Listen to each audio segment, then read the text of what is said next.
Hello, my amazing creative friends. OKSANCIA here again.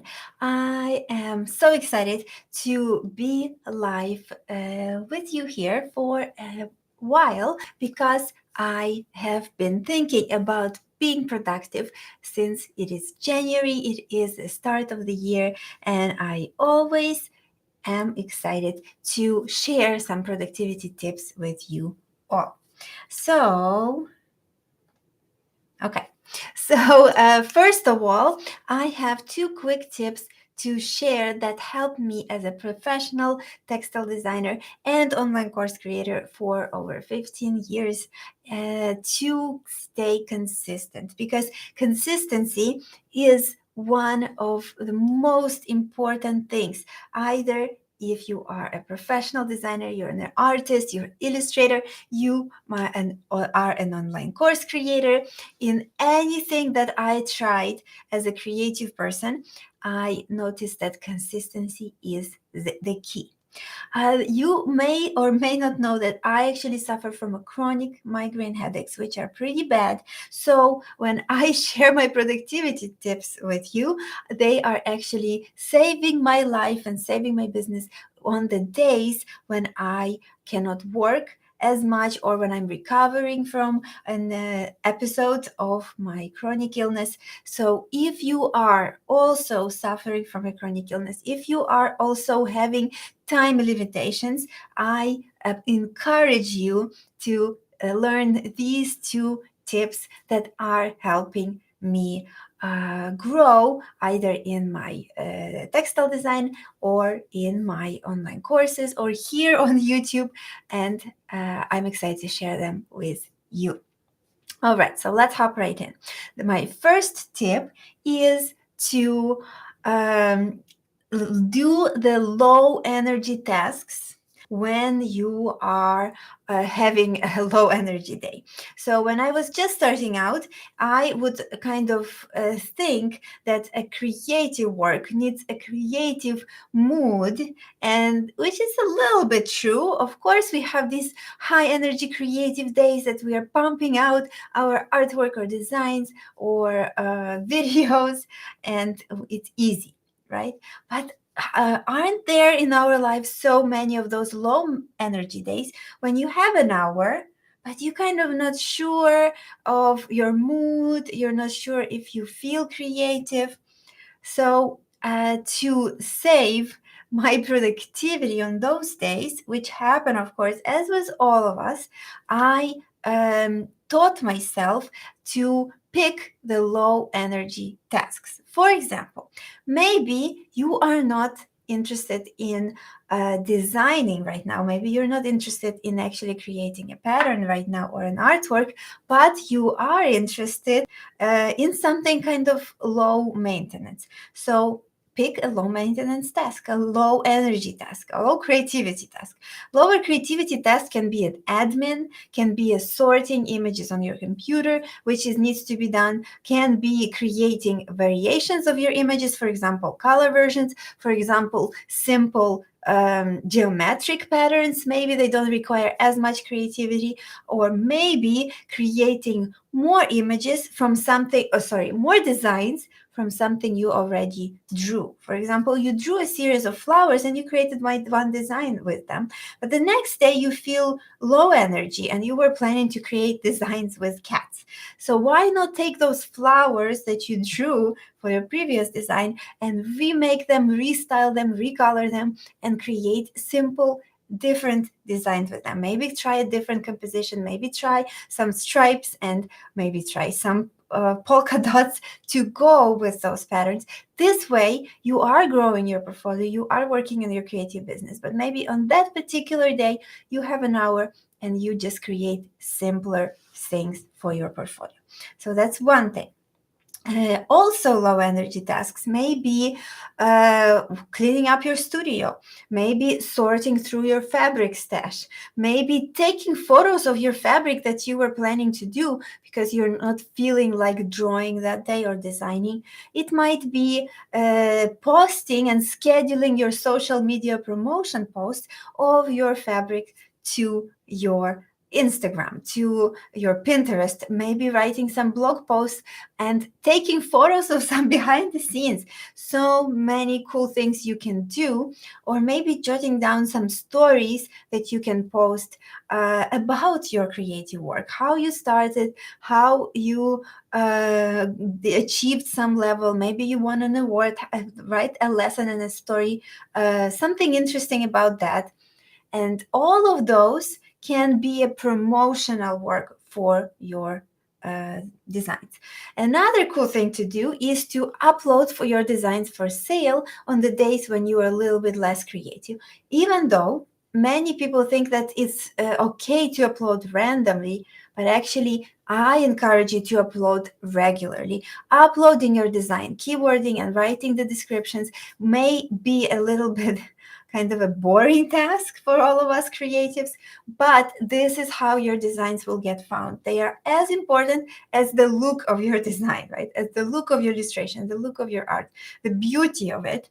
The metadata that comes with the design is also super important. So why not actually upload your designs on some days that you don't feel like creating new ones? Okay, so low creativity days, low energy days, pick a task that is matching your mood, but still is useful in your creative business, and you will progress, even though maybe you didn't have a mood to draw on that particular day, or you just had an hour, that's all.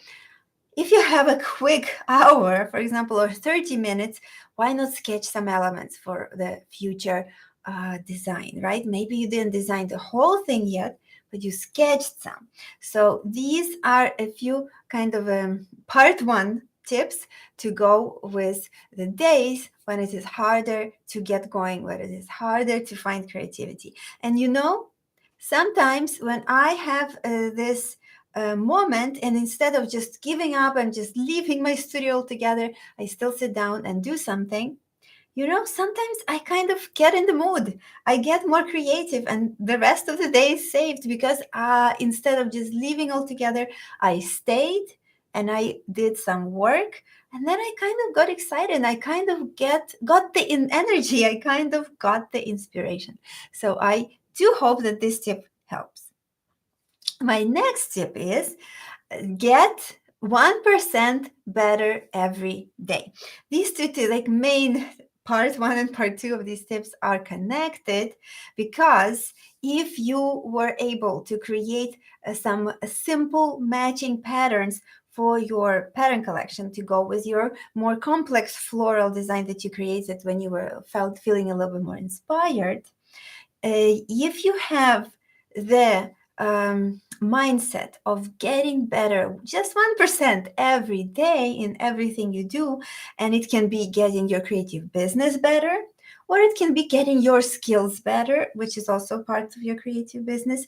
It can be getting your website better. So it can be kind of zero in or zeroed out, but the idea is 1% better every day will take you to 37 times better in the course of a year. 37 times better. This is just crazy.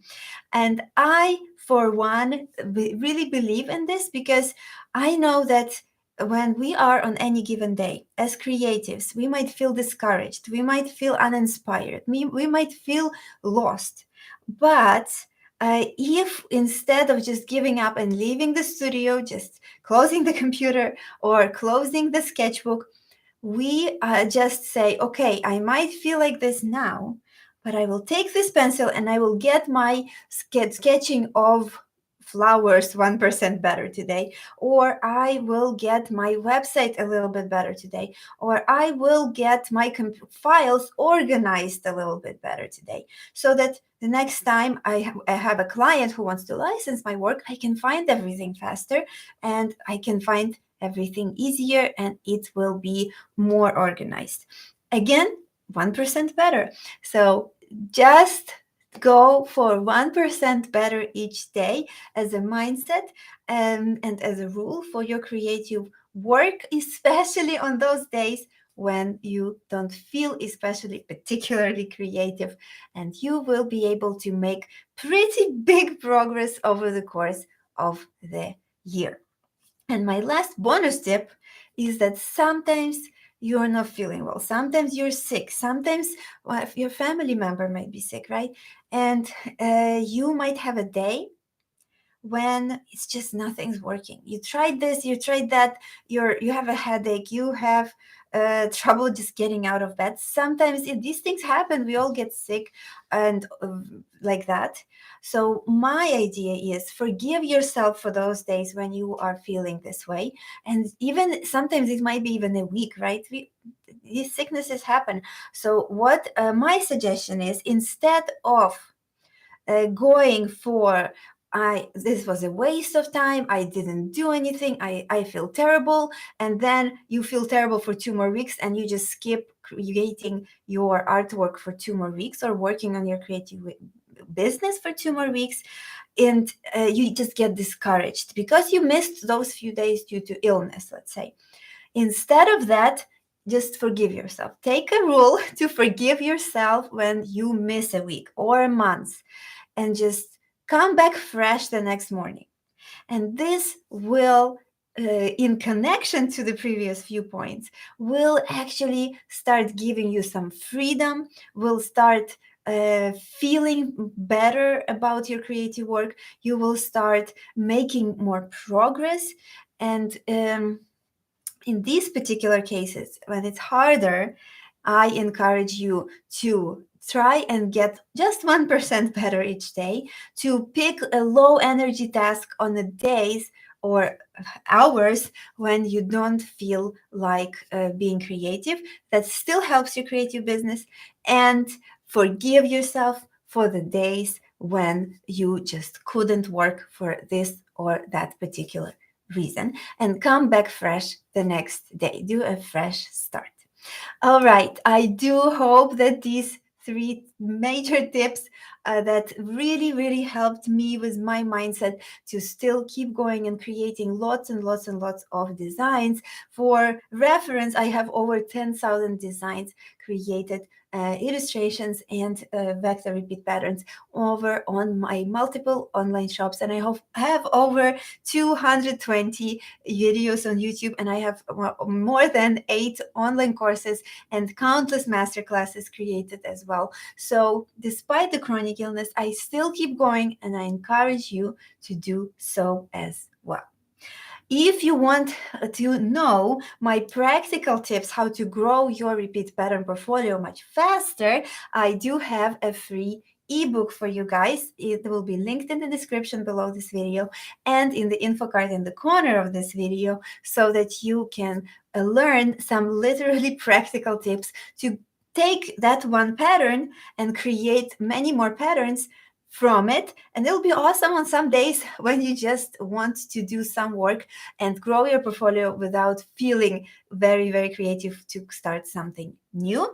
Those will be super awesome. You'll be working 15 times at least faster using my free ebook. So go and download it right now.